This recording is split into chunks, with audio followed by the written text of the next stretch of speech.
If you're listening to this, you may drift off before the end. So before you do, make sure to subscribe and turn on notifications. Before we start, drop a comment with where you're listening from and what time it is. Now, close your eyes. Just relax, take a deep breath and let everything go. Good night. Now we can begin. The first time I saw the station, I was dreaming. It was one of those unsettling, lucid dreams where everything felt too real, where the air was damp.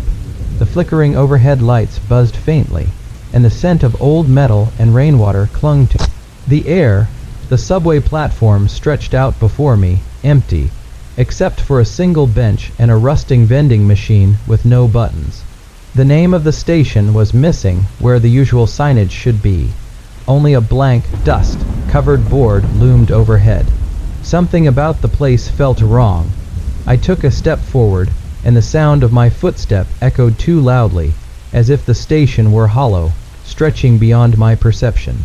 The tracks were covered in shadows, too deep, too black-like, looking into a place that had never seen light. No train came, no announcements, just silence, deep and heavy, pressing against my ears. Then, in the dream, I did something strange. I sat on the bench and waited.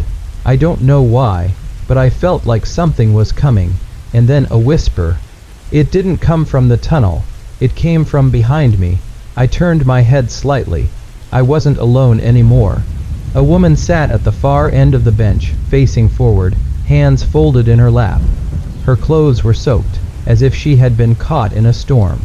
A faint drip, drip, drip came from the hem of her coat. She didn't look at me, didn't react. I opened my mouth to speak, and then I woke up. The dream haunted me all morning. I could still feel the damp air, still hear the buzzing of the lights. I told myself it was just a dream, just my imagination, but something gnawed at me. Because when I got on my usual subway later that day, I saw the station again. I was wide awake. I was on a train I had taken 100 times before, and yet, outside the window, there it was. That same platform, that same vending machine, that same empty sign. I stared, heart pounding, as the train slowed. And then I saw her, the woman from my dream, sitting on the same bench, her coat still dripping wet. She turned her head slightly, just enough for me to see her face. Her eyes met mine, and this time she spoke. "You're not supposed to be here yet." The subway doors slid open with a hiss, releasing a slow breath of stale, underground air. The platform outside looked exactly as it had in my dream. Silent, damp, and too empty, as though it had been forgotten by time. The blank station sign loomed overhead, its dust-covered surface refusing to give any hint of a name or location. I shouldn't have hesitated. I should have stayed in my seat, ignored the eerie déjà vu, and waited for the doors to close again. But my body didn't listen to reason. I stood up. The moment my foot touched the platform, the air shifted. The silence became thicker, pressing against my ears like I had stepped into a vacuum. The usual hum of the train behind me, gone.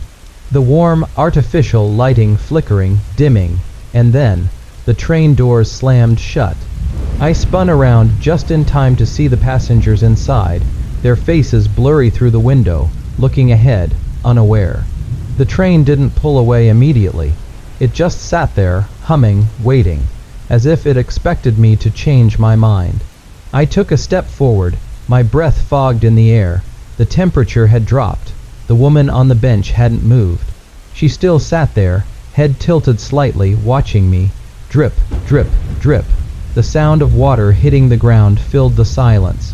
It came from her coat, soaking wet as if she had just walked out of a storm. But there was no storm. No rain, only this forgotten subway platform and its endless hush. Where am I? My voice barely echoed. She blinked, slow, deliberate. Then she shifted, turning just enough for me to see the hollow look in her eyes. "You shouldn't be here yet." A shiver ran down my spine. I didn't know what that meant yet, as if I was early. As if I was supposed to be here, but not now. I took another step. The train still hadn't moved.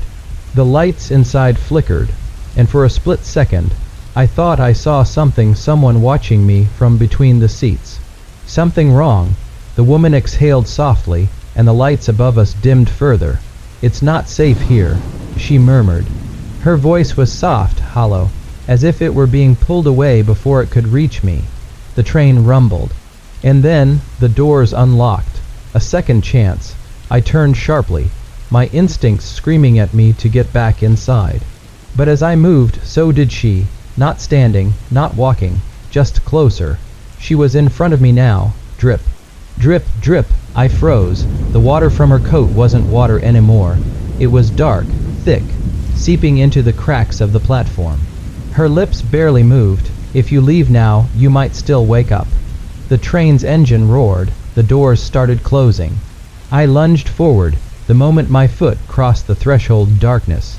A split second where I felt weightless. Like I was suspended between two places, like my body no longer belonged to me. The sensation was dizzying, suffocating, endless then. I was back. The train was full again, warm, normal. The station was gone. The woman was gone, had I imagined it. A waking hallucination, a slip between dream and reality. The PA system crackled. Next stop, wake up. I turned cold. That wasn't a stop. That wasn't anywhere. The train doors remained shut. The passengers sat still. And then I noticed something worse. The window across from me. I could see my reflection, but I wasn't blinking. 3 parts remain. The window in front of me was fogged slightly, streaked with old condensation from the chill outside. The train rocked gently, the metal frame humming as it sped forward, but I barely noticed, because my reflection wasn't blinking. I stared at it. The longer I looked, the more I felt something off about it. The way my shoulders sat slightly slouched in real life, but in the glass I was sitting too straight. The way my breath should have fogged the window, but in the reflection it never did. My pulse quickened. I lifted a hand slowly, deliberately, watching as my mirrored self followed the movement, just a little too late. A delay. My breath caught. This wasn't right. This wasn't right. I turned my head sharply, breaking eye contact, my heart hammering in my chest. The train was quiet, too quiet. A minute ago, it had been filled with murmured conversations, the occasional cough, the rustle of newspapers and shifting bodies. But now, silence, a stillness so absolute, it pressed against my ears. Slowly, I looked around. Every single passenger was motionless. A man a few seats down was frozen in the middle of flipping a page, his hand hovering just above his book. A woman near the doors had a phone in her lap, her finger poised just above the screen. But she wasn't moving either. They weren't breathing. I swallowed hard, my throat suddenly dry. What was happening? I turned back toward the window, my stomach twisting, my hands clenched into fists. I knew I shouldn't look again. I knew I should just keep my head down, stare at my lap, wait for this nightmare to pass, but I did. And my reflection, it was smiling now, not a big, exaggerated grin, just the corners of its lips curling up slightly, the way someone might smirk when they know a secret you don't. I wasn't smiling. I felt a cold, creeping dread rise in my chest, crawling up my spine like 1,000 unseen fingers. I lifted my hand again, hesitantly. Barely an inch, my reflection didn't move. It was watching me now. Waiting, the train lurched, the lights flickered, and suddenly, the reflection wasn't me anymore. The same face. The same features, but the eyes wrong, too dark, too hollow, like something else was sitting in my skin, wearing it like a mask. I scrambled back in my seat, gripping the armrests as the train rocked violently. The reflection still sat still, watching, its lips parting slightly as if it was about to say something. Then the lights went out. Total darkness swallowed the train, thick and suffocating. I couldn't even see my own hands. I heard something shift beside me, a rustling sound, too close, too deliberate. I wasn't alone. A slow, wet breath ghosted over my ear. "You're waking up too soon." A whisper, my own voice. The lights flickered back on. Everything was normal again. The passengers had resumed their movements, flipping pages, checking phones, adjusting their seats. The quiet murmur of conversation returned as if nothing had happened.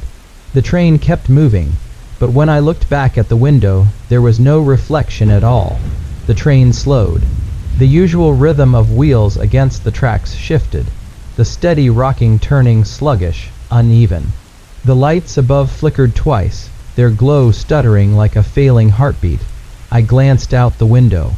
We were pulling into a station, but something was wrong. I knew every stop on this route. I had memorized their names, their tiled walls, the worn benches where exhausted commuters sat waiting. This wasn't one of them. The name on the sign was smudged, the letters blurred like they had been scratched away. The walls were old, too old, lined with cracked tiles that looked damp, discolored. The air beyond the train doors had a thickness to it, a hazy gray fog curling along the empty platform. No one stood waiting, no movement, no sound. This station shouldn't exist. The train doors hissed open, and nobody moved. I wasn't the only one staring. A man across the aisle frowned at the unfamiliar station, his grip tightening on the strap of his briefcase. A woman in a business suit muttered something under her breath, shooting nervous glances around. Nobody got up. Nobody stepped out. The doors stayed open. Seconds stretched, too long, far too long. This was a stop that didn't exist. A place we weren't supposed to be, and the train was waiting. My breath felt shallow, my heartbeat knocking unevenly against my ribs. I swallowed hard, gripping the edge of my seat, fighting the urge to move, to check, to do anything except sit still. Then a sound, soft, wet, a dragging noise, like something being pulled across damp stone. It was coming from the platform. I didn't want to look. I had to. Slowly, I turned my head, peering past the edge of the window. Something stood just outside the train doors. Tall, wrong, a shape barely visible through the swirling fog, its form shifting like it wasn't fully solid. The air around it seemed thicker, heavier, as though reality itself was straining to accommodate its presence. It had no face, just a stretched, hollow shape where features should be, and it was looking at me. Even without eyes, I felt it. A deep, crawling awareness prickled at my skin, a slow suffocation creeping up my throat. The longer I stared, the harder it became to breathe, as if the air itself was thinning, being taken. I gripped the armrest, my knuckles went white. The dragging sound started again. It was moving toward the doors. No, no, no, no. Every part of me screamed to move, to stand, to shout. But nobody else was reacting. The businessman still gripped his briefcase. The woman checked her phone, oblivious. The teenager with headphones bobbed his head to silent music. They didn't see it. They couldn't. The train shuddered. The lights flickered one last time. Then the doors slid shut. The train lurched forward. I gasped, inhaling deep, shuddering breaths, my body shaking with the force of it. The platform slid away, disappearing into the dark tunnel beyond. The station, the fog, the thing, all of it gone. The air inside the train felt thin, lighter, like something had almost made it inside. I stared at the window. The reflection was back, but something was different. The me in the glass wasn't sitting, it was standing. Watching, the train rumbled forward, the strange station disappearing into the darkness. But the air inside still felt wrong. Lighter, thinner, like something had shifted, like something had changed. I tore my eyes away from the window. The reflection was gone. No standing figure, no eerie, misplaced version of myself. Just the normal glassy surface, shaking slightly with the train's movement. But my skin still crawled, that deep, gut-level unease still slithering beneath my ribs. Something had changed. I wasn't sure what yet. Around me, the other passengers remained in their own worlds. The businessman tapped a rhythmic beat against his briefcase. The woman checked her phone, brow furrowed in concentration. The teenager with the headphones mouthed silent lyrics to a song only he could hear. Normal, everything was normal, except it wasn't. I could feel it, like something was watching. The train jerked slightly as it rounded a curve, and my gaze flicked toward the end of the car, toward the row of seats closest to the doors. Someone was sitting there. I hadn't noticed them before. A woman. She was facing forward, her head tilted slightly downward, dark hair falling across her face. Her hands rested in her lap, unmoving. She wore something pale. A dress, maybe. The dim lighting made it hard to tell. I didn't remember her being there. I had been watching. I had seen everyone. She hadn't been there before. I was sure of it. The train rattled on, the lights overhead humming softly. The woman didn't move. I swallowed. Tried to shake it off. Maybe I had just missed her. Maybe she had been there all along, sitting so quietly that I hadn't registered her presence. Maybe I was just on edge after what had happened at that station. Yes, that had to be it. And yet, the longer I looked at her, the stranger she seemed. Her posture was too stiff, too still. The way she sat, hands resting perfectly, shoulders unnaturally straight. It was as if she had been placed there, like a mannequin posed in a store window. I glanced at the other passengers. No one else seemed to notice her. Or if they did, they didn't care. I exhaled slowly, trying to push the discomfort down, and then she moved, not in a normal way, not in a way a person should move. She twitched, a quick, sharp, unnatural jerk of her head, like a puppet on strings. My breath caught in my throat.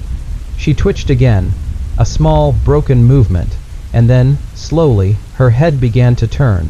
The dark hair slid away, revealing her face. My stomach dropped. Her eyes were wide open, too wide, white, glassy, unblinking. Her mouth was slightly parted, lips pale, as if she had been caught mid-word, but no sound came out. She wasn't looking at me. She wasn't looking at anything. Her gaze was empty, hollow, like she wasn't really there. Like she was just pretending. I couldn't move. My muscles locked, breath stuck somewhere between my ribs. The air in the train car felt heavy again, thick, suffocating, and then she blinked, a slow, deliberate movement.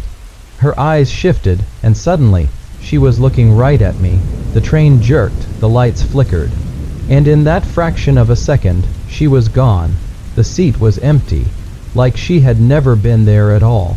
I gasped, sucking in a lungful of air, my pulse hammering against my temples. I knew what I had seen. She had been there, right there, but now nothing. The businessman still tapped his briefcase. The woman still scrolled through her phone. The teenager still mouthed silent lyrics. Nobody had seen her. Nobody had noticed, but I had. And I wasn't sure if that was a good thing or a very, very bad thing. The train lurched forward, the rhythmic clatter of the wheels against the tracks filling the silence. My breath still came in shallow gulps, my pulse pounding in my ears. The woman was gone, but I knew. She had been there. I turned my head slowly, scanning the train car, half expecting her to reappear in another seat. But the space remained as it had been before, passengers lost in their own worlds, oblivious to the thing that had just happened. Had I imagined it? No, I hadn't. I pressed my fingers into my palms, grounding myself in the sharp sting of my own nails. The moment was real. She had been real, and then she hadn't. I swallowed, forcing my focus back to the empty seat. The air around it felt heavier somehow, like the space had been occupied for too long. And then I saw it. A small, crumpled slip of paper. It sat in the center of the seat, barely noticeable against the faded fabric. A note. My stomach twisted. Had she left it? Had it been there before? I didn't want to move, didn't want to touch it. But something inside me, a pull I couldn't name, forced my legs to move. I stood slowly, bracing against the slight rocking of the train, and took a step forward. Then another, and another, until I was standing in front of the seat. The note stared up at me. I hesitated, glancing at the other passengers. No one was watching. No one cared. With careful fingers, I reached down and picked it up. The paper was cold against my skin. It wasn't like regular paper. It felt wrong, smoother than it should be, lighter, like something that had never belonged in this world. I unfolded it. The handwriting was jagged, uneven, like someone had written it in a hurry, or with shaking hands. There was only one sentence, 4 simple words, "Don't get off here." My breath caught in my throat. I read it again and again. The train rumbled on. The air around me felt tighter, pressing against my skin, making it harder to breathe. Don't get off where? What station? I didn't even know where this train was going. I had been so caught up in what happened at that other station that I hadn't checked. I lowered the note slowly, fingers trembling, and that's when I noticed something else. Another piece of paper, tucked between the seat and the window, smaller, torn. I reached for it, my fingertips brushing the edge. It wasn't paper, it was a photograph. I pulled it free, heart hammering, and turned it over. At first, I didn't understand what I was looking at.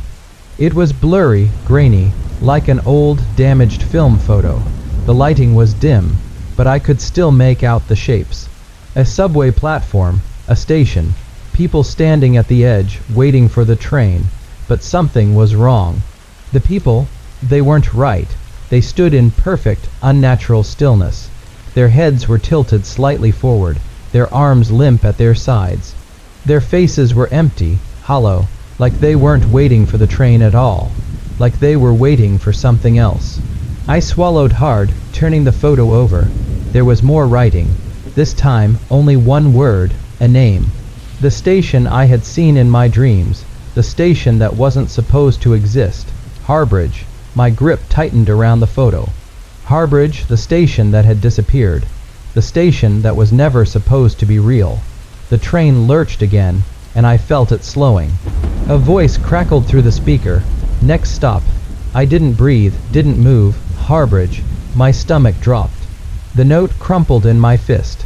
The train slowed, metal grinding against metal, sending a shudder through the floor beneath me.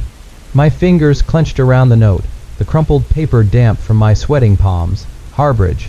I stared at the station name on the photograph, the letters printed in shaky ink. How was this possible? Harbridge didn't exist. It had never existed, and yet the train was stopping. A hush settled over the car. I hadn't noticed before, but the usual murmur of conversation had faded into a weighted silence. No one spoke. No one even moved. I turned my head, scanning the other passengers. They were all staring forward, motionless, like they knew, like they had been waiting for this stop. The overhead lights flickered once, twice, then dimmed just enough to make the edges of the train car feel farther away than they should have been. The shadows deepened, stretching unnaturally in the corners. I swallowed, pulse thudding against my ribs. The train stopped. With a low hiss, the doors slid open. Beyond them was Harbridge Station. At first glance, it looked normal. Dimly lit, tiled walls, an empty platform stretching out in both directions. A lone bench sat near one of the support pillars, the wood warped and splintered. Old posters, their colors faded, curled at the edges on the walls. But the air was wrong, heavy, thick, like stepping into a room that had been sealed shut for too long. The kind of stillness that presses against your skin, that whispers no one should be here. A deep, twisting nausea rolled through my stomach. I shouldn't be here either. A voice crackled over the intercom, garbled, distorted. The words were unintelligible, but buried beneath the static was something else. A whisper, faint, distant. I couldn't tell what it was saying, but it was there, and it was speaking to me. A hand brushed against my shoulder. I spun, heart lurching, but no one was there. The doors of the train stood open, waiting. The platform stretched beyond them, empty. Still, and then something shifted. A shadow at the far end of the station. A figure standing just outside the reach of the dim lights. I couldn't make out a face, but I knew it was looking at me. The intercom let out another burst of static. And then the whisper became clear, one word, "Come." My breath caught. The train doors shuddered just slightly, like something unseen had pressed against them from the outside. The passengers around me didn't react. They remained eerily still, heads tilted slightly forward, faces blank. I wanted to stay on the train. I wanted to run, but my feet, they didn't listen. Somewhere deep inside me, something pulled. I stepped forward. One foot, then another. The cold air of the station brushed against my skin as I stepped off the train. And then the doors slammed shut behind me. The train jerked forward, the wheels grinding against the tracks. I spun around, the windows blurred as the train picked up speed.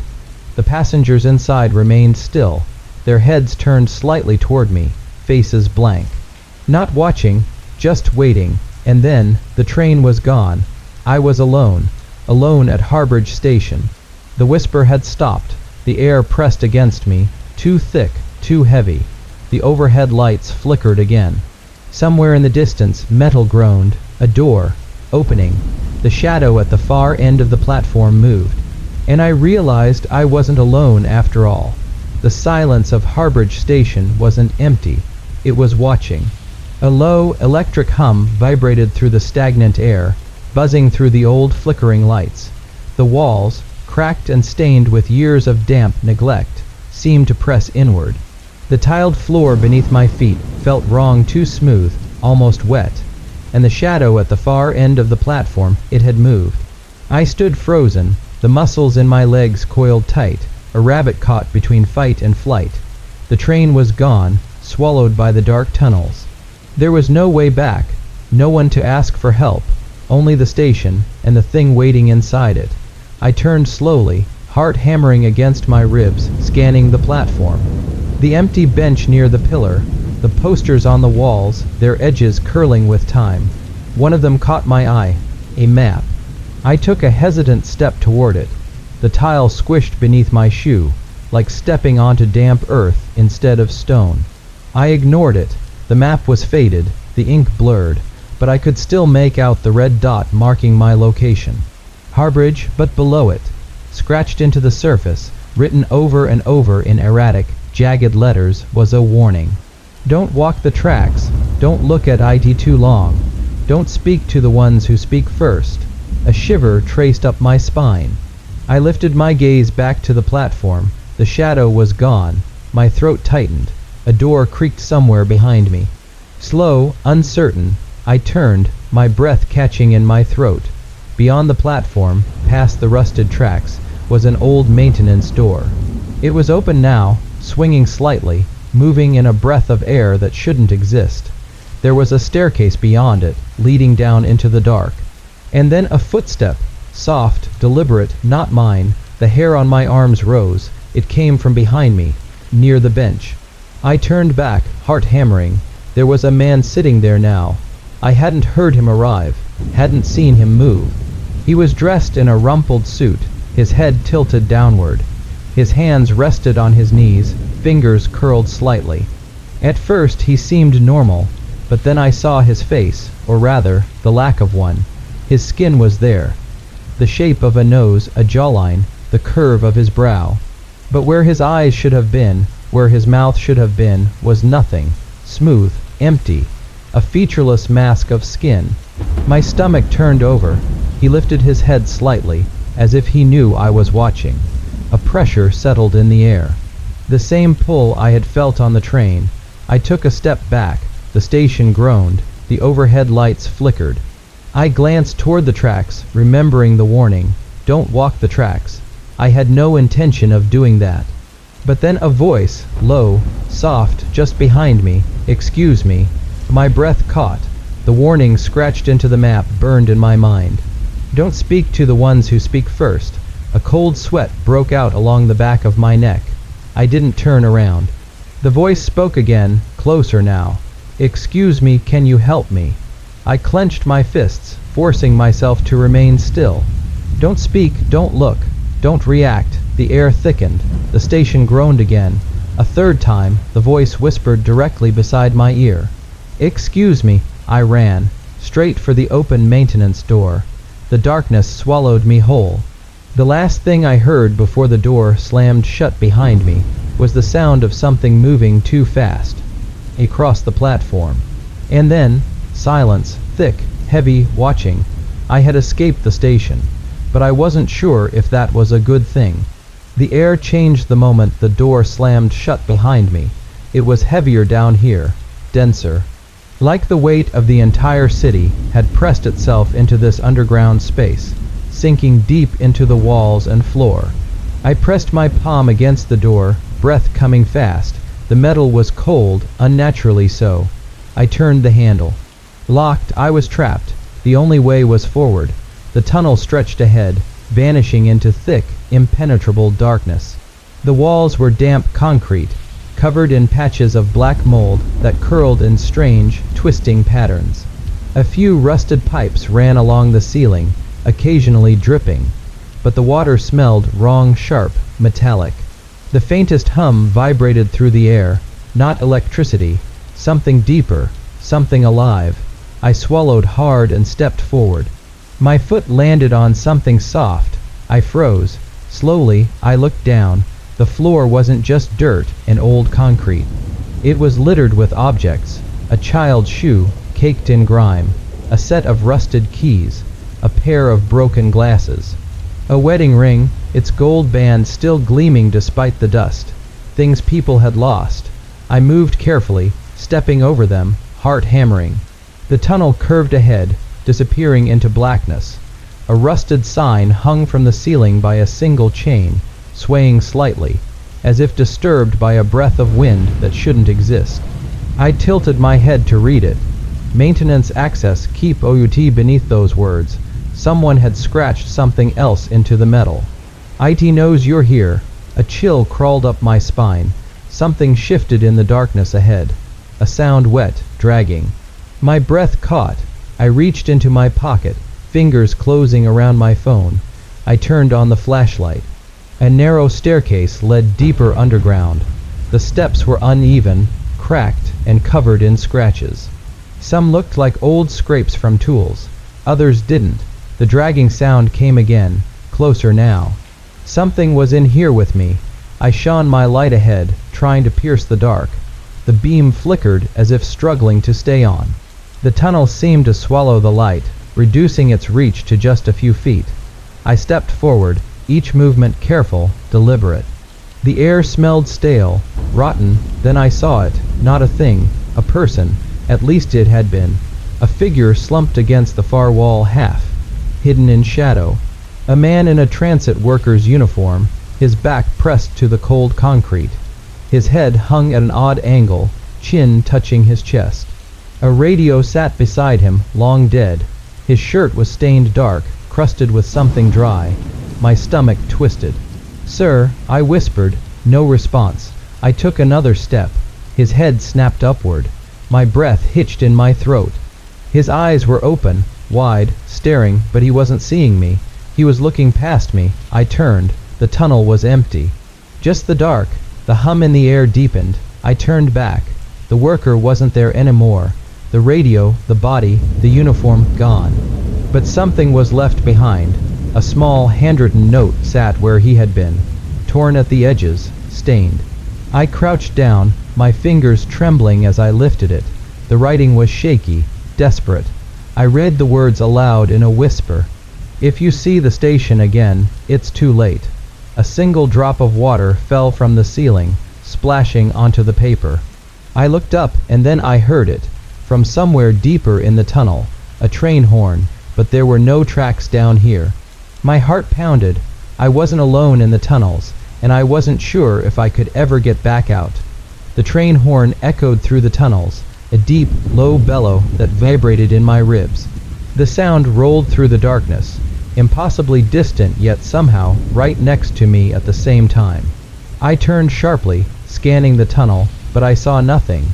No movement, no lights, just the yawning blackness stretching endlessly in both directions. Another blast of the horn, closer this time, but it wasn't just a sound. The air shifted. A breeze, thick and unnatural, brushed against my face. There shouldn't have been any wind down here. My breath quickened. A train was coming, but there were no tracks beneath my feet. I took a slow, unsteady step back. My boot scuffed against the damp concrete, and suddenly, the world felt wrong, tilted. Like I was standing at the edge of something too deep, too vast to comprehend. The tunnels were old, forgotten. No power, no functioning rail lines, and yet another gust of wind, this time strong enough to stir the dust at my feet. I turned my flashlight down the tunnel. The beam flickered. The batteries weren't dying, something was interfering with it.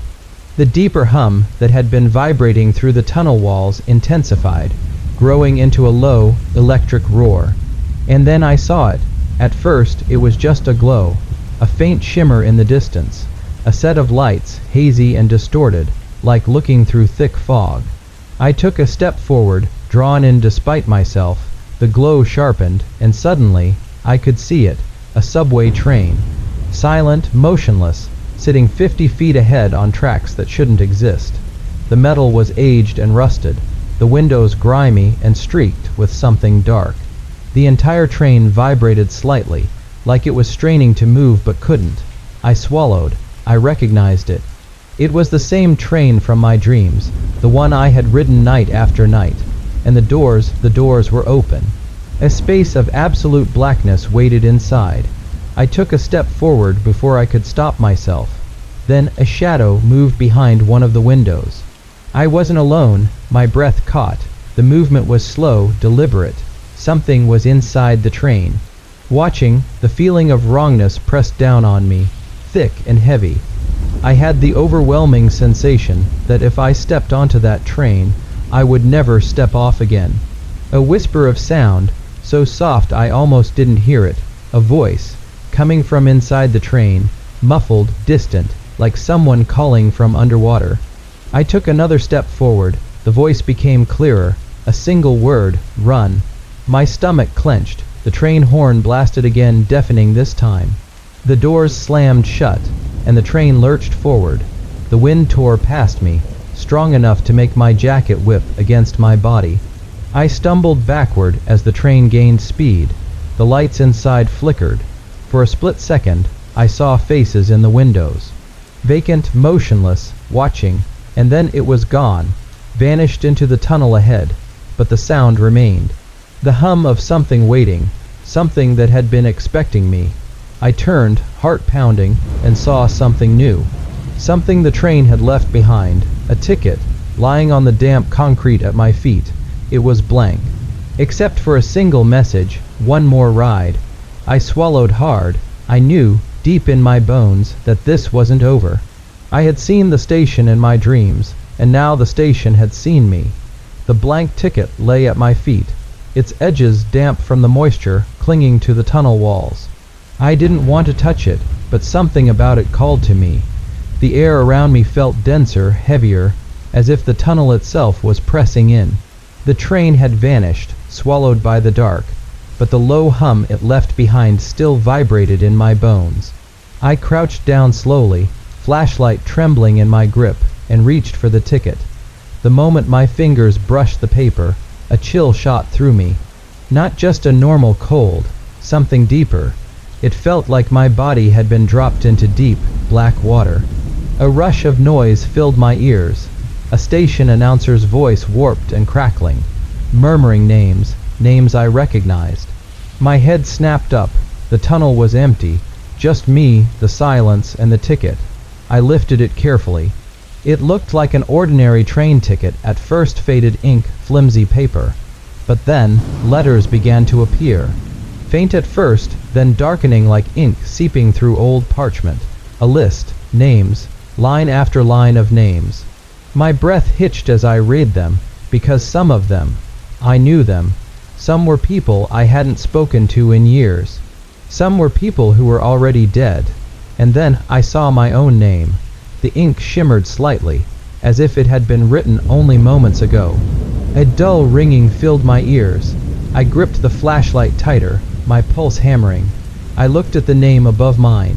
It belonged to someone I hadn't thought about in years, Michael Everson, a childhood friend, a friend who had gone missing when we were 14.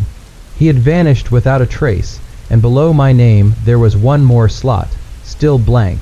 I felt something shift in the tunnel. A change in the air, like something waiting, watching. I turned sharply, scanning the darkness, but saw nothing. Just the tunnel stretching endlessly in both directions.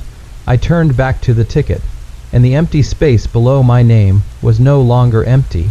A fresh name had appeared, the ink still bleeding into the paper. Jenna Holloway. My stomach clenched. Jenna was alive. I had seen her last week. The thought sent a spike of fear through me. The train had already taken Michael. Now I was next, and Jenna would be after me. I swallowed hard. I had to warn her. I had to find a way to break the pattern. Because if I didn't, she was as good as gone. But as I turned to leave, footsteps echoed behind me. Slow, steady, coming closer. I held my breath. The tunnel was empty, or at least, it should have been. I wasn't alone anymore. The footsteps stopped, not in the way someone pauses to check their surroundings, not like hesitation. Like waiting, like expectation. I turned my head slowly. The tunnel stretched behind me, black and endless. The light from my flashlight swallowed before it could touch the walls.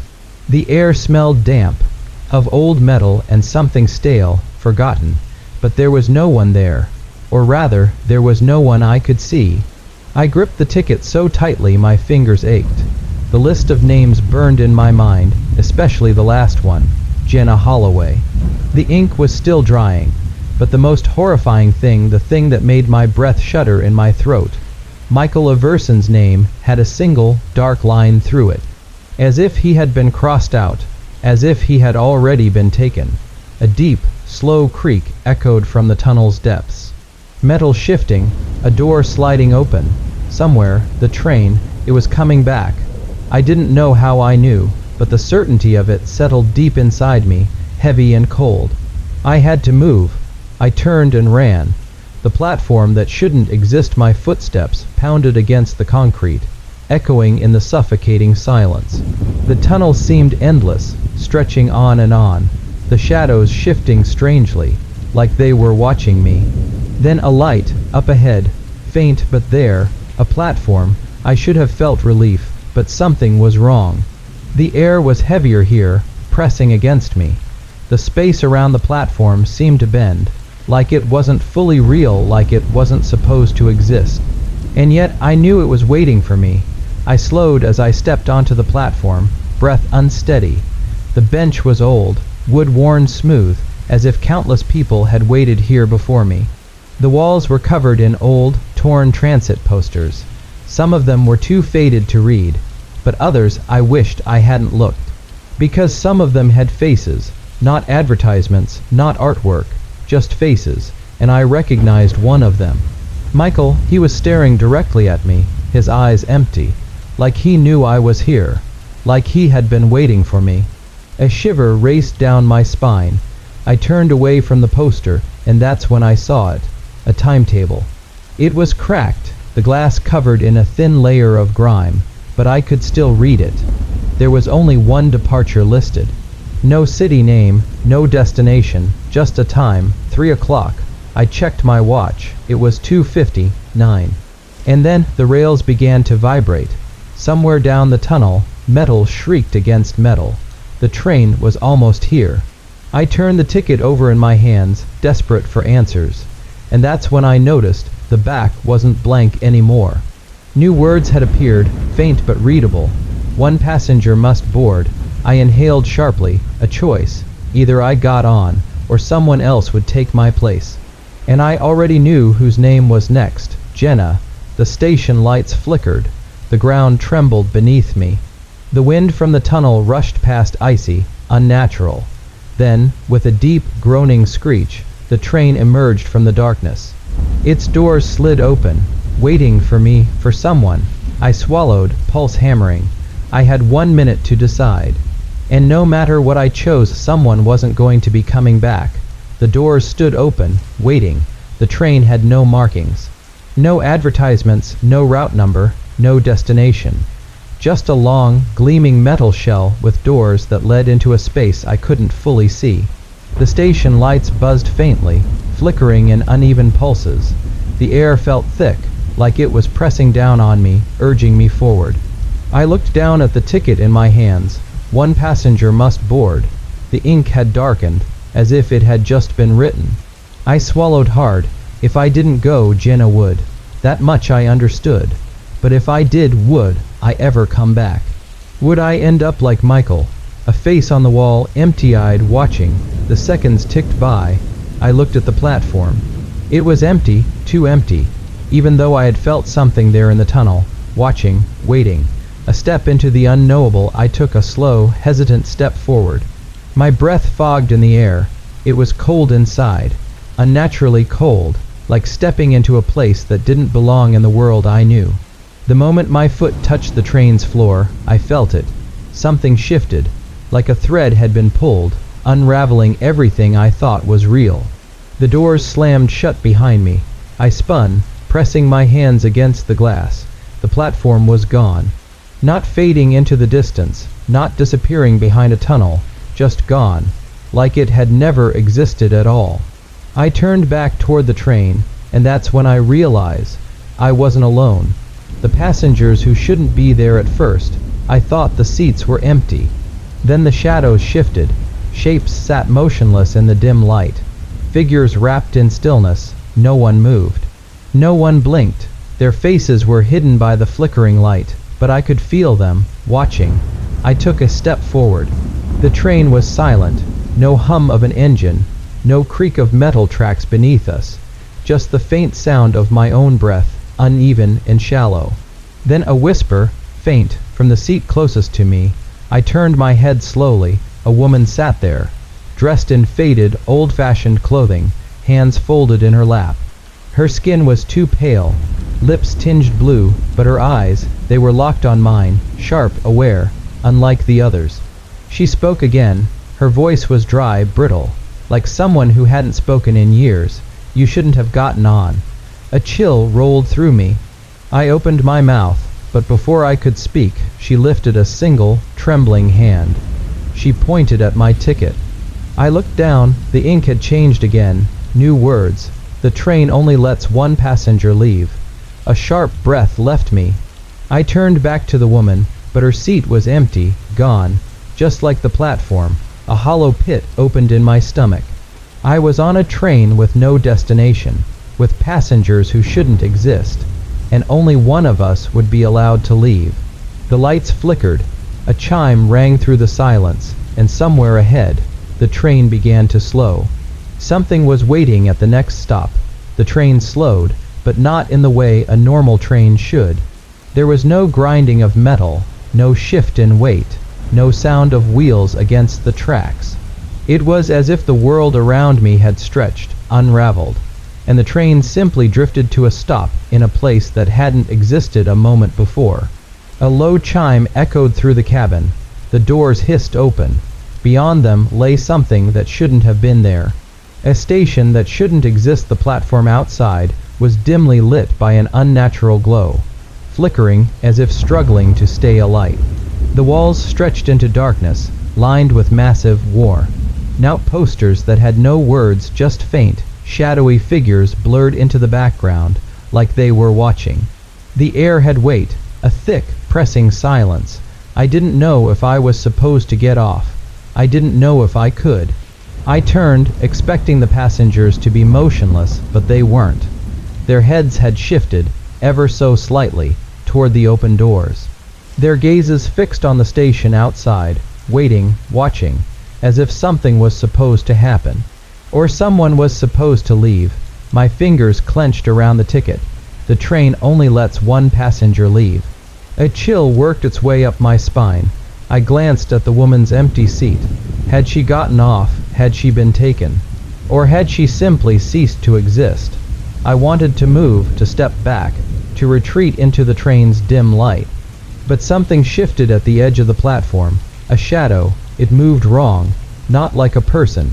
Not like anything I had ever seen. It twisted as if it was pouring itself forward, folding in ways that defied shape or sense. And then it turned toward me. A presence that knows my name. A sound rose from the silence. A low, whispering voice that wasn't a voice at all. Not spoken, not heard, felt, deep inside my chest, curling through my ribs like something cold and living. You have seen us. The whisper coiled around my thoughts, sinking beneath the surface of my mind like it had always been there. You have entered a place that does not forget. A cold breath slid against the back of my neck. I spun, but the passengers hadn't moved. They sat perfectly still, their faces barely visible in the flickering light. But something was wrong. I stared. Their hands had shifted. Every single one of them now had their fingers resting on their laps, palms up, like they were waiting to receive something. A low chime rang through the silence. The doors began to slide shut. I exhaled shakily, stepping back just as the train lurched forward. The station outside faded into the dark, swallowed by the tunnel. The moment it vanished, I felt the pressure lift. The presence was gone, or maybe it had never left. The whispers still curled at the edge of my mind, like something waiting for me to understand. I sank into an empty seat, heart hammering in my chest. The passengers remained still, but now I could feel them. Their eyes weren't just watching, they were expecting. Like I had failed to do something, like I had made the wrong choice. I looked down at the ticket in my hands. The ink had changed again. New words, "You left something behind." A deep, sinking dread settled in my stomach. The train carried me forward, into the unknown. And whatever I had left behind, it would be waiting. The train moved forward, but the air inside the cabin felt still, like something was waiting. I let out a slow breath, staring down at the ticket in my hands. The ink had changed again. "You left something behind." The words pulsed as if they had been written only seconds ago. I turned it over, searching for something, anything, that could tell me what I had left behind, but the other side of the ticket was blank. And then a low rustle, like fabric shifting, or a breath that didn't belong to me. I stiffened. Something had changed. Something was different. Slowly, I raised my eyes to the reflection in the dark window beside me. There was someone sitting in the seat across the aisle. A passenger who hadn't been there before. A presence without a face. I turned my head carefully, and there they were. At first glance, they looked ordinary. A person in a long, dark coat, hands resting in their lap, posture completely still. But something was wrong. I couldn't see their face, not because it was obscured, not because of shadows. It simply wasn't there. A smooth, empty space where features should have been, and yet I could feel them watching me. A sickening, twisting sensation curled in my stomach. The presence wasn't just near me, it was focused on me, like I had been the reason it had appeared at all. The unseen passenger, I forced myself to breathe evenly, keeping my hands still against my legs. The other passengers hadn't reacted. They remained frozen, their hands still resting palms up, waiting for something unseen. I swallowed hard. Maybe if I ignored it, it would leave. Maybe if I acted like I hadn't noticed, the thing would simply vanish. But then a shift. The faceless passenger turned slightly, angling their head in a way that made my skin crawl. Not a twitch, not a normal movement. It was too smooth, too calculated, like something was testing the limits of how a human body was supposed to move. The train's overhead lights flickered. I turned my gaze back to the window, focusing on my own reflection. "Don't react, don't look again," and then a whisper, soft, right beside me, "You forgot something." The blood in my veins turned to ice. I couldn't move. The voice was wrong, not spoken, but felt, vibrating somewhere just beneath my skin. I forced my breathing to stay steady, my fingers gripping the edge of my seat. I hadn't spoken to it. I hadn't acknowledged it, but it still knew. It still knew.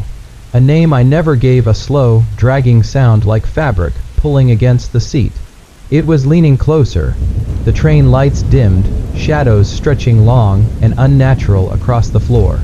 I clenched my jaw. This wasn't real. It couldn't be real. But then, in the reflection, a shape, just inches from my shoulder. Too close, too near. "You forgot something." The voice pressed into my skull, heavier this time. A pulse of nausea rolled through my stomach. And then it spoke a name, my name, a name I had never given it, a name it should not have known. A shudder raked through me. I couldn't take it anymore. I turned, but the seat across from me was empty. No dark coat, no faceless passenger. Nothing, and yet the seat wasn't empty. A folded piece of paper sat in the center of it, placed there. For me, I hesitated. Every nerve in my body screamed not to touch it, but my hands moved anyway. I picked it up, unfolded it, and read the words scrawled inside. "It's still waiting for you." The ink pulsed just once. Then the paper turned to ash in my fingers. The journey continues. I sat there, my breath unsteady, my mind racing. The ticket in my lap had changed again. New words, clear, sharp. Next stop, the station beneath the station. A deep, sickening dread settled in my gut. I wasn't just a passenger anymore. I was being led somewhere. The train rumbled forward, deeper into the tunnels. And I knew whatever was waiting at the next stop. It had been waiting for me for a very, very long time. The train rattled forward, deeper into the underground. The lights above flickered weakly, their glow straining against the thickening darkness outside the windows. The air inside the cabin had changed heavier, almost damp, as if something unseen had settled in. I shifted in my seat, the weight of the ticket pressing against my palm. The ink had shifted again. The words that now stared back at me were simple, yet wrong in a way I couldn't quite grasp. Next stop, the station beneath the station. I ran my thumb over the surface of the paper, half expecting the letters to change again, to morph into something even worse. But this time they stayed, solid, unmoving, a declaration of something inevitable. A deep vibration rumbled through the floor beneath my feet, a sensation that felt different from before. The train was descending. It shouldn't have been possible. Subway tunnels don't go down, not like this. And yet, with every second, the pressure in my ears built as if I were sinking into something far below the city. The other passengers remained still, their faces blank, hands resting motionless on their laps. But I felt it now, something in their stillness wasn't just passive. It was watchful. Outside the window, the tunnel walls were changing. At first, it was subtle, a shift in color, the rough concrete taking on a darker, wetter texture. Then came the carvings. They weren't letters, not graffiti. Something older, etched deep into the stone, twisting and spiraling in shapes that made my vision blur if I looked at them for too long. The deeper we went, the more they covered the walls, growing denser, more frantic, as if whatever had made them had been desperate to leave a message. The train lurched.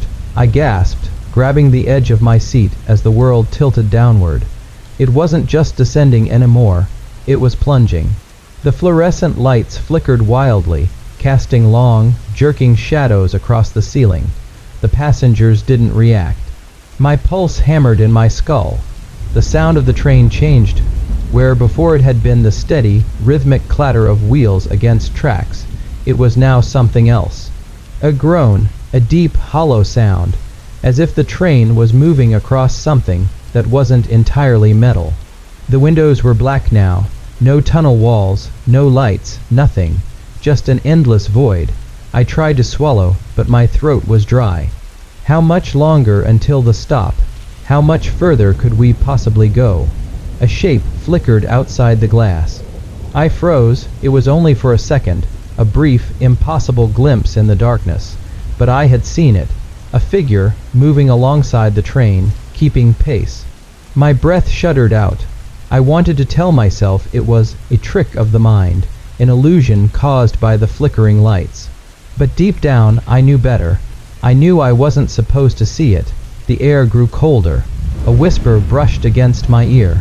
Not a sound, a feeling, something just behind me.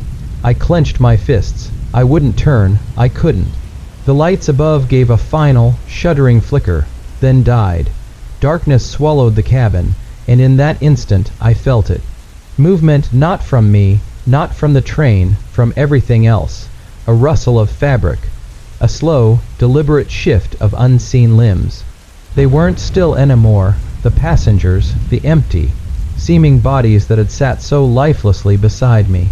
I could hear them moving, and then a voice, not human, not even close. It spoke in a way that didn't make sense, the words forming inside my skull, bypassing sound entirely. "You have arrived." The train slammed to a stop. The impact sent me forward, my hands barely catching the seat in front of me before I could fall. The world around me hummed, vibrating with something unseen. A silence stretched through the cabin. Dense, wrong, and then the doors slid open. The air that poured in was not air. It was thick, a cold, unseen current that carried the scent of earth and something far older than any subway tunnel. My breath came short, because I could see what lay beyond the threshold, and it wasn't a station, not in any way that made sense. The ground was stone, uneven and wet, as if it had been carved from something deep beneath the surface. The ceiling arched too high, disappearing into darkness, and the tracks extended forward. Not metal, but something else. Something that pulsed faintly, as if it were alive. I turned back to the passengers. They were standing now. All of them facing the open door, not moving, waiting. I didn't want to step forward. Every nerve in my body screamed to stay seated, to refuse whatever this place wanted. But my feet were already moving, drawn toward the exit, pulled into the station beneath the station. The moment I stepped onto the platform, the air around me shifted. It wasn't just cold. It was thick, dense with something that pressed against my skin, as if the very atmosphere had weight. The train behind me exhaled a low, metallic groan. Its doors still open, waiting. I turned. The passengers had moved. They stood at the threshold now, perfectly aligned, their faces turned toward me. Not a single muscle twitched. Their eyes' dark, endless pools reflected the dim, sickly light of the station. I wasn't sure if they were looking at me or through me. My throat tightened. Every instinct screamed at me to get back on the train, to slam my hand against the door and beg it to take me anywhere but here. But I knew, deeply, undeniably knew, that the moment I tried to step back inside, those figures would move. And I didn't want to see how. The ground beneath me wasn't concrete. It was older, uneven stone, damp beneath my shoes. Faint rivulets of water ran through the grooves, pooling in cracks that formed symbols I couldn't recognize. The tracks extended into an abyssal tunnel, curving out of sight, but there was no indication of where they led. No signage, no timetable, no reason for them to be here. And yet, something had brought me here. I turned forward. The station stretched ahead, cavernous and impossibly wide. The ceiling disappeared into the gloom, its high arches vanishing into shadow. Old iron lamps flickered along the edges of the walls, casting feeble light that barely touched the floor. Their glow swayed unnaturally, as if disturbed by an unseen wind, but the air was still. I took a breath and started walking. Each step echoed not just once, but twice. A second sound followed mine, slightly delayed, slightly off, rhythm. I stopped, it stopped. I walked again, it followed. My pulse pounded. I resisted the urge to turn around. Ahead, the station was empty, or at least it should have been. There were benches, rusted and broken, their wooden slats warped with age. Old posters clung to the walls, their ink bled away, leaving only faint impressions of images that no longer existed. A single ticket booth stood abandoned, its glass cracked, the counter covered in dust that hadn't been disturbed in years. But there was something wrong with the silence. It wasn't true silence, not the kind where nothing made noise. It was layered, filled with an absence that pressed against my ears, like standing inside a vast, hollow space where something had been removed. A presence that had been here before, and might still be. The second echo of my footsteps vanished. I froze. For a moment there was nothing. Then, a breath, not mine, close, too close. I turned. The station wasn't empty anymore. A figure stood in the middle of the platform, a good 20 feet away. They weren't there before. They wore something that might have once been a conductor's uniform, but the fabric was wrong. Dark, almost indistinguishable from the shadows, the buttons dull and tarnished. Their face was obscured, the edges blurred, shifting in a way that made it impossible to focus. But I could feel their attention. Not just watching, measuring. I tried to step back, their head tilted. The lamps overhead flickered, casting their shadow across the wall behind them. But the shape that stretched across the bricks wasn't human. It was too tall, too many limbs. I swallowed hard. Then they raised a hand, slowly, deliberately, and pointed, not at me, at the ticket booth. The moment my eyes flicked toward it, the lamps flickered again, and the figure was closer. I inhaled sharply. I hadn't seen them move. I had only looked away for a second. A sound rose from the empty tracks. A distant, low hum, vibrating through the stone. I didn't know why, but the sound felt wrong. The figure pointed again. I had two choices: stay here, or go to the booth. Neither option felt safe, but staying still wasn't an option. I forced my legs to move, stepping toward the booth. My pulse slammed against my ribs with each step. The closer I got, the stronger the hum became, thrumming beneath my feet. The counter was coated in dust, except for one spot. A single, perfectly clean rectangle, as if something had been placed there, recently removed. Something waiting to be picked up. The hum grew louder. The figure hadn't moved, but I knew somehow. I was running out of time.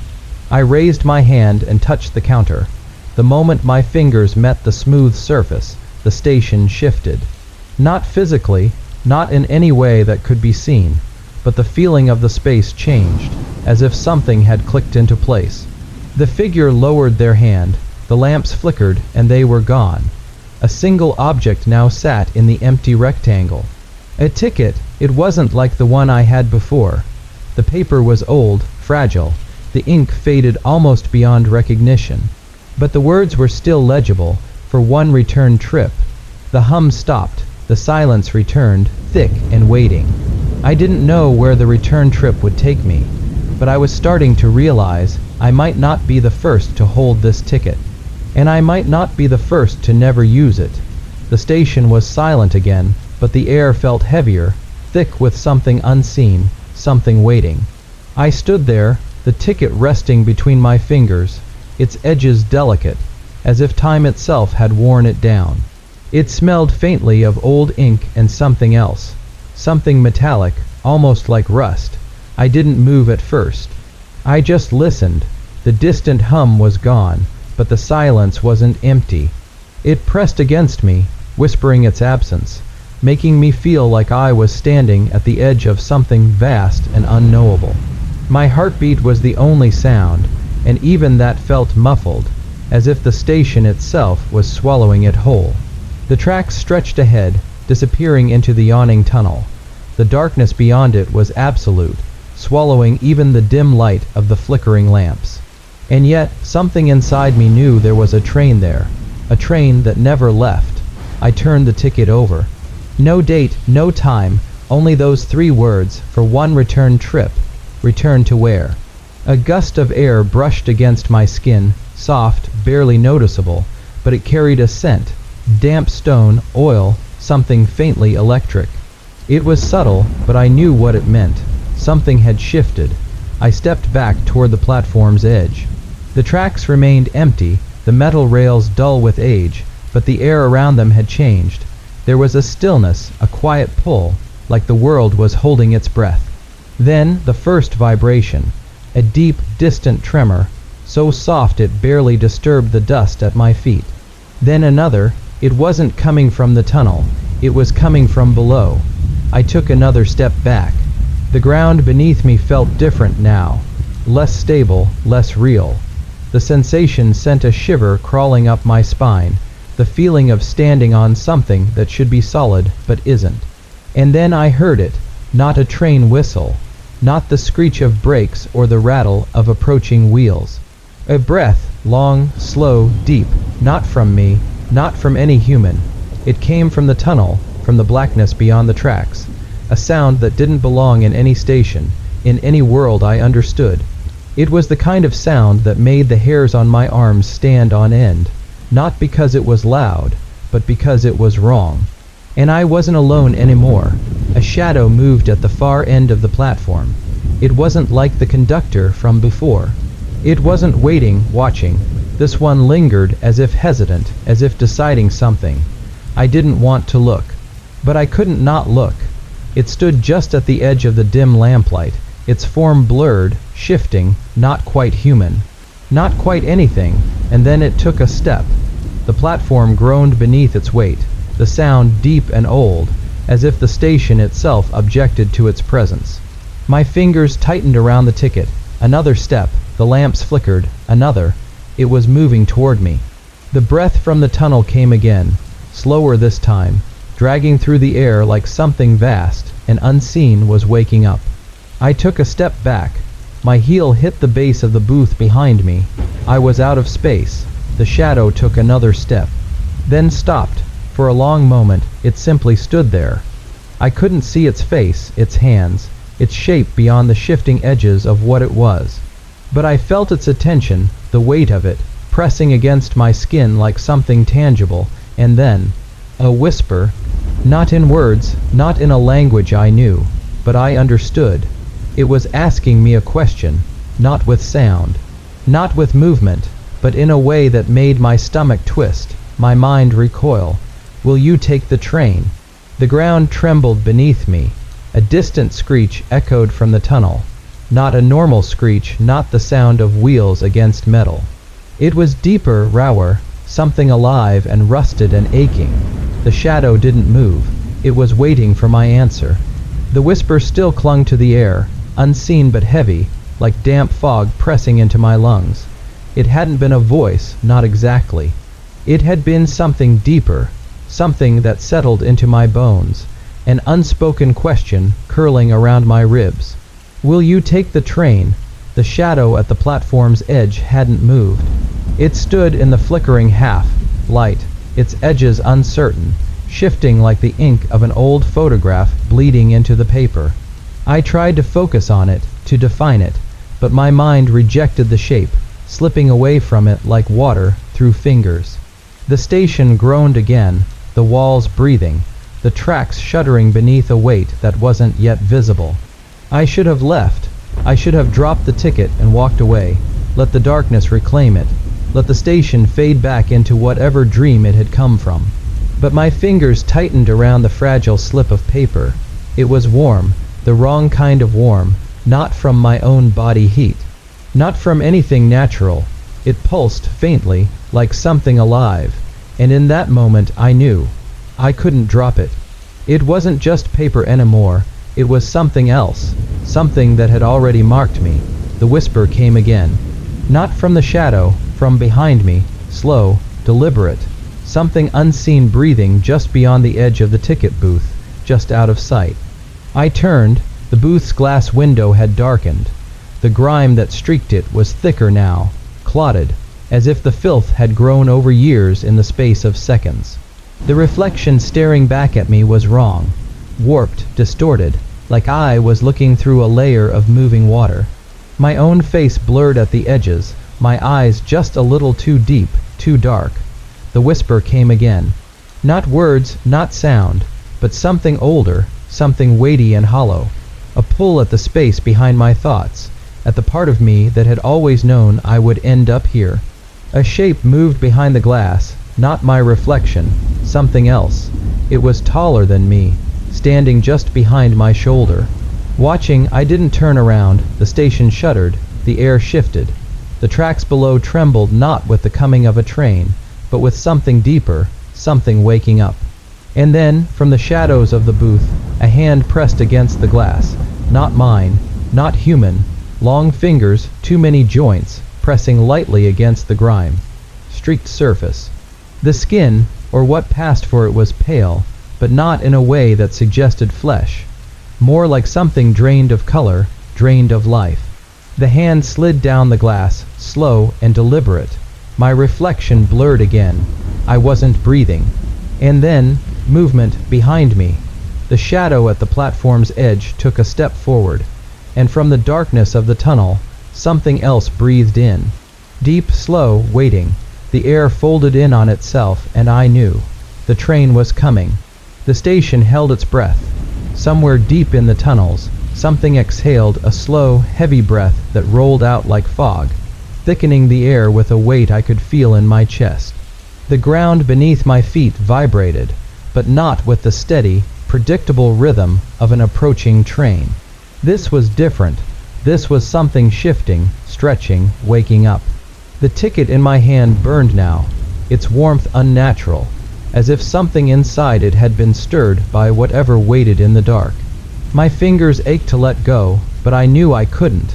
It wasn't just a ticket anymore, it was a key, a brand. A promise. A light flickered deep in the tunnel.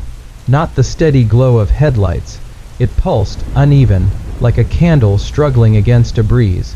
The air around it rippled, bending, as if the space itself was fighting against something it wasn't meant to hold. The shadow at the platform's edge moved again. I still couldn't look at it directly. My eyes refused to settle on its shape, sliding away the moment I tried to focus. It was as if my mind knew something my body hadn't yet accepted, that I wasn't meant to see it. The whisper returned. This time, everywhere, it wasn't a sound. It was inside me, curling around my thoughts, threading into the spaces between memories. I could feel it at the back of my skull, pressing down, urging me forward. Step closer. I didn't move, but I felt myself leaning toward the edge, my body swaying like a puppet, waiting for its strings to be pulled. The station groaned. The tunnel light flared not with brightness, but with something deeper, something that sent a wave of nausea rolling through my stomach. It wasn't light at all. It was absence, a hole carved into space itself, and the train was coming through it. A distant, hollow chime echoed from somewhere unseen. The air shifted, the tunnel stretched open, and then the train arrived. But it wasn't metal, it wasn't a machine. It was something old, something that had been moving long before steel and electricity, long before tunnels were carved by human hands. The space around it bent, folding in on itself as it slid to a stop. The wheels, if they could even be called that, didn't touch the tracks. They hovered just above, trembling, their edges flickering between form and shadow. The doors opened, not with the mechanical hiss of hydraulics, but with a slow, aching creak, as if the train itself was reluctant to let me see inside. Beyond the threshold, the interior was dark, too dark, not the absence of light, but the presence of something deeper, something that swallowed all illumination before it could reach the walls. I could hear movement inside, a shifting, a rustling like fabric dragging over old wood, and then a hand emerged from the darkness. Not reaching, not inviting, just resting against the doorframe, as if whoever, or whatever, was inside was waiting. Watching. I couldn't see its face, but I could feel its gaze, and I knew. If I stepped inside, I wouldn't come back the same. The train waited, its presence a weight in the air, pressing against my skin like the humidity before a storm. The hand on the doorframe didn't move. It remained there, fingers slightly curled, neither beckoning nor forbidding. Just waiting, just watching. I felt the pull deep in my chest, something older than instinct, something beyond fear. It wasn't curiosity, it wasn't courage, it was recognition, as if a part of me had always known this moment would come. The platform around me had dissolved into silence. The station no longer felt like a place, but a memory hazy, shifting at the edges, as if my presence here was the only thing holding it together. The cold tile beneath my feet felt thinner, less real. If I turned around now, I wasn't sure if I'd see the staircase leading back to the city, or just an expanse of empty black, stretching forever. The hand withdrew, slowly, as if it knew I had already made my choice. My foot lifted from the ground before I could stop myself. The first step onto the train was like stepping into a space that didn't quite exist. The moment my shoe met the floor inside, a strange pressure wrapped around me, not physical, not tangible, but an unseen weight that pressed against my thoughts, making them sluggish, heavy. The doors closed behind me with a sound that wasn't mechanical, more like a sigh, a finality. Inside, the darkness wasn't absolute. It breathed, moved, stretched along the walls like liquid shadow, flickering where the dim overhead lights pulsed weakly. The train was old, not in the way of abandoned subway cars, but in the way of something that predated the need for passengers, something that had existed before destinations mattered. The seats were lined in cracked leather, their colors faded beyond recognition. The air smelled of damp wood, dust, and something faintly metallic. It was empty, at least at first glance, and then I saw him. A man sat in the farthest corner of the train, his body half turned toward the window. His clothes were plain, outdated, the kind of style that didn't belong to any one era, but carried the weight of decades. His hands rested on his knees, still as stone. I couldn't see his face, only the slope of his cheek, the rigid line of his jaw. Something about the way he sat unnerved me. It wasn't just that he was there. It was that he had always been there. The moment I laid eyes on him, that knowledge settled deep in my bones, as if my memory had been altered, rewritten to accommodate a fact that had never been true before now. I stepped forward, the lights overhead flickered, the shadows along the walls shifted, responding, rippling as if something had stirred them. The man turned his head slightly, not enough to reveal his face, but enough for me to see his mouth. It was pressed into a thin, unmoving line. I stopped. Somewhere, beyond the walls of the train, beyond the station, something howled, a low, resonant sound that vibrated through the air, through the steel of the train car, through the marrow of my bones. The man's hands twitched. I wanted to speak, to ask him where this train was going, why I had been drawn here, what I was meant to understand. But the words wouldn't form. They stuck in my throat, held back by something deeper than fear. The train jolted. It wasn't movement in the way a train should move. There was no lurch, no smooth acceleration. It was a shift, a sensation of being pulled. Not forward, not backward, but elsewhere. The man finally moved. His fingers curled against his knees, slow, deliberate. His head turned just a little more, and I saw something in the reflection of the darkened window beside him. Not his face, something behind him, watching both of us. The window was not a window anymore. It was glass, yes, but it no longer reflected the dimly lit interior of the train or the man seated beside it.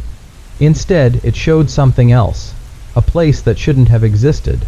The darkness outside had shape now, structures, distorted and leaning, like buildings seen through water.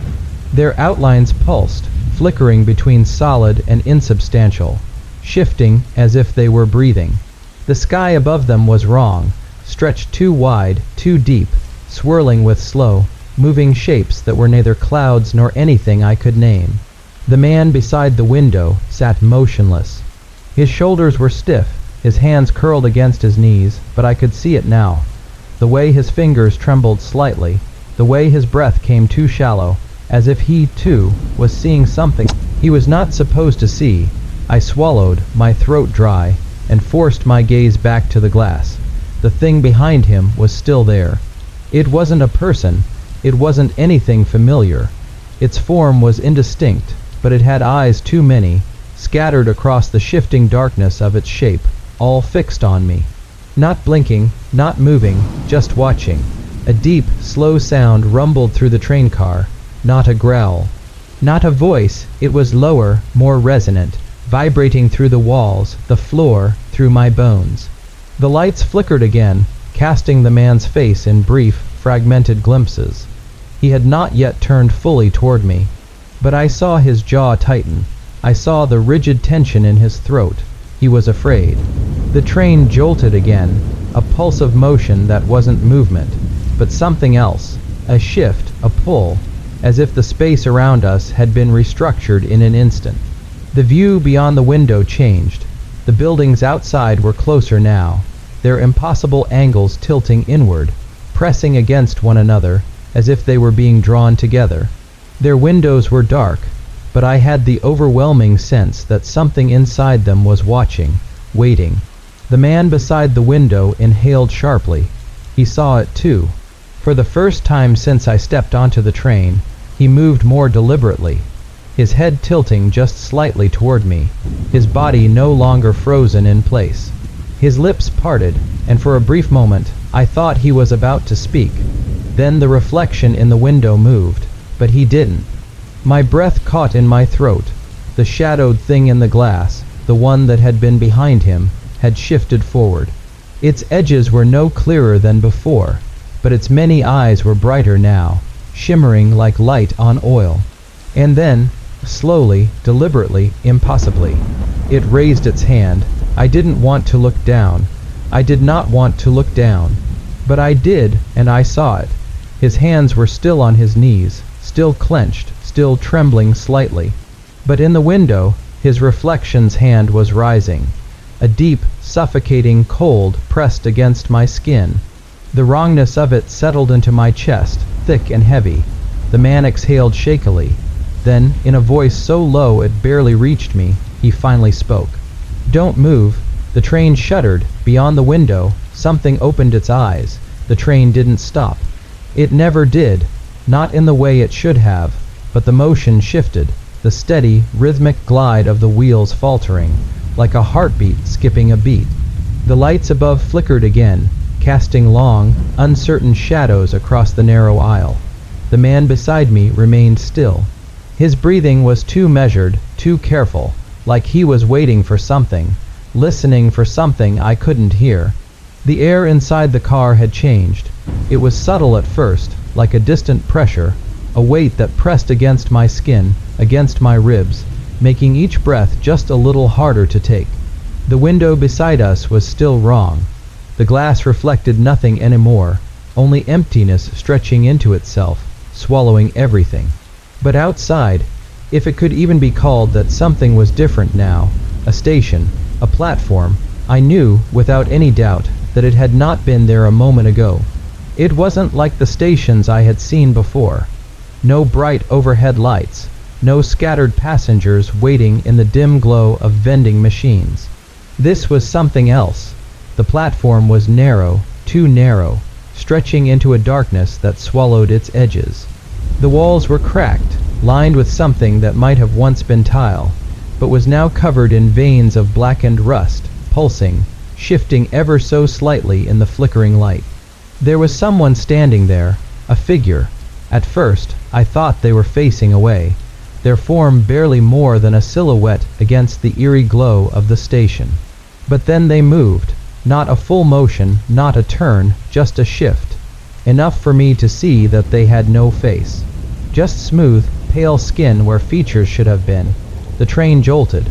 The figure moved closer. I felt the man beside me tense, though he still didn't turn toward me. His fingers dug into his knees. I knew he saw it too. The train's brakes hissed. The doors didn't open. But something inside me whispered that they would. I didn't want to step off. I didn't want to move at all. The faceless figure tilted its head. The pressure in my chest deepened, an unspoken pull stretching between me and that empty face, like a thread of something invisible, tightening, a sound. A voice, no, a whisper. It came from behind me, not the man beside me, something else. My throat closed. The train lurched forward again, as if breaking free from some invisible force, the momentum shoving me slightly against the seat. The station was gone. The pressure faded, but it left behind a hollow ache, like something had been taken from me without my knowledge. The man beside me exhaled, slow, shaky. I wanted to ask if he had heard it too, if he had felt it, but I was afraid of what he might say. The train carried on, its rhythm settling into something almost normal again, but the air remained heavy. There was a silence between me and the man beside me, but it wasn't the silence of two strangers avoiding conversation. It was a silence built on mutual understanding, an unspoken acknowledgement that we had both seen something neither of us was ready to name. I kept my gaze forward, afraid to turn and meet his eyes, afraid that if I did, I might see my own fear reflected back at me. The train's motion smoothed out, the lights overhead humming with that same dull, sickly glow. I tried to focus on the mundane, the fabric of the seat beneath my fingers, the faint scent of old metal and dust in the air. But nothing felt real anymore. Not after that station, not after that thing. Then the speakers crackled. At first, it was just static, the kind of brief distortion that happens sometimes on the subway when the system glitched. But then a voice came through. It wasn't the usual automated announcement. the sterile monotone that listed upcoming stops. This voice was wrong. It was too slow, like a recording played at half speed, dragging each syllable into something distorted and unnatural. It was too deep, not quite human, more like the echo of a voice from somewhere distant, somewhere unreachable. It was saying my name. My stomach twisted. The air grew thick, pressing against my ears, my chest, as though the entire train had sunk deep underwater. My name, clear, deliberate, stretched unnaturally between the static. I gripped the seat. I didn't want to look up. But I had to. The small screen above the door, the one that usually displayed the next stop, was blank. No station names, no times, just a faint, pulsing glow. The voice spoke again. This time, it wasn't my name. It was a stop that didn't exist. I didn't know how I knew that. I had never heard of it before, never seen it on any map, but the moment the name crawled out of the speakers, I understood. The train was taking me somewhere I wasn't supposed to go. The man beside me tensed. I could feel it in the way his hands curled against his knees. He had heard it too. The train was slowing down. The air shifted again. The same awful pull I had felt at the last station, tightening in my chest. My pulse pounded, each beat matching the low, rhythmic hum of the train as it approached. Something. The voice on the speakers repeated the stop's name, louder this time.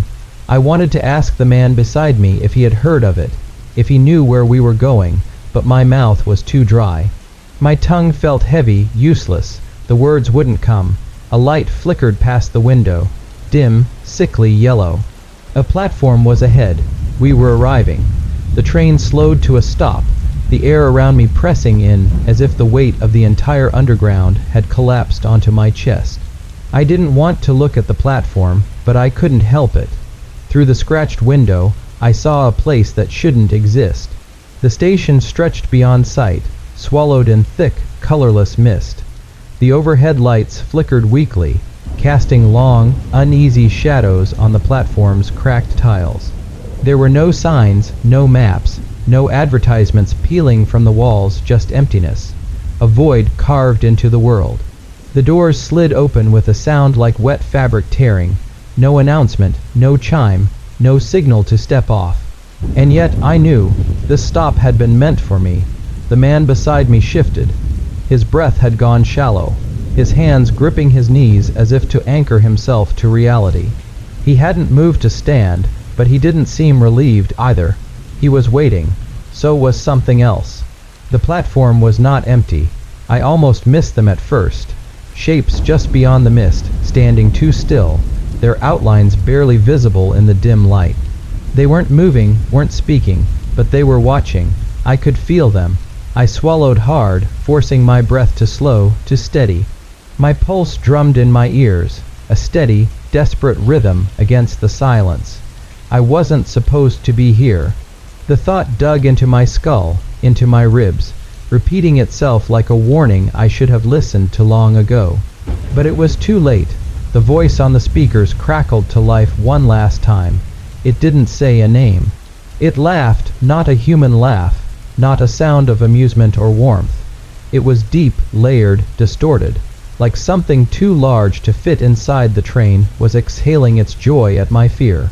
The lights flickered once, twice, then the train lurched forward. The doors did not close. The wind rushed in, thick with the scent of something damp, old, wrong. A shuffling sound, faint but there. One of the figures had moved, a single step, then another. The mist peeled away as it neared the train, revealing the impossible. It wasn't a person, not anymore.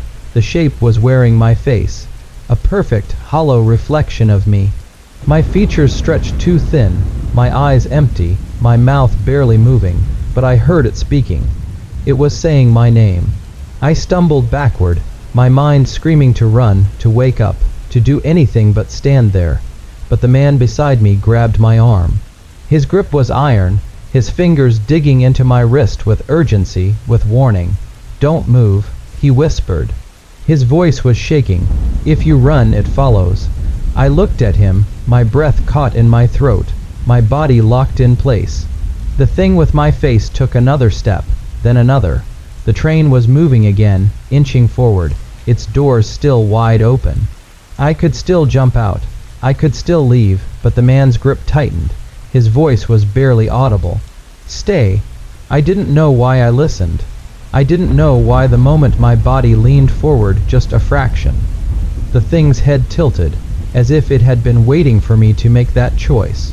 The train began to speed up. The platform started to blur, the figures in the mist fading into the dark. The thing with my face never moved faster, never reached for me. It only stood there, watching, as I left it behind. The doors slammed shut. The station was gone. The train surged forward, faster now, the lights inside buzzing, the walls vibrating with the speed. For the first time in what felt like hours, I let out a breath. The man beside me didn't let go right away. But when he did, he turned to face me, his expression unreadable, his gaze heavy. His voice was hoarse, quiet. This isn't over. I looked at him, feeling the words settle into my bones. The train never stopped again.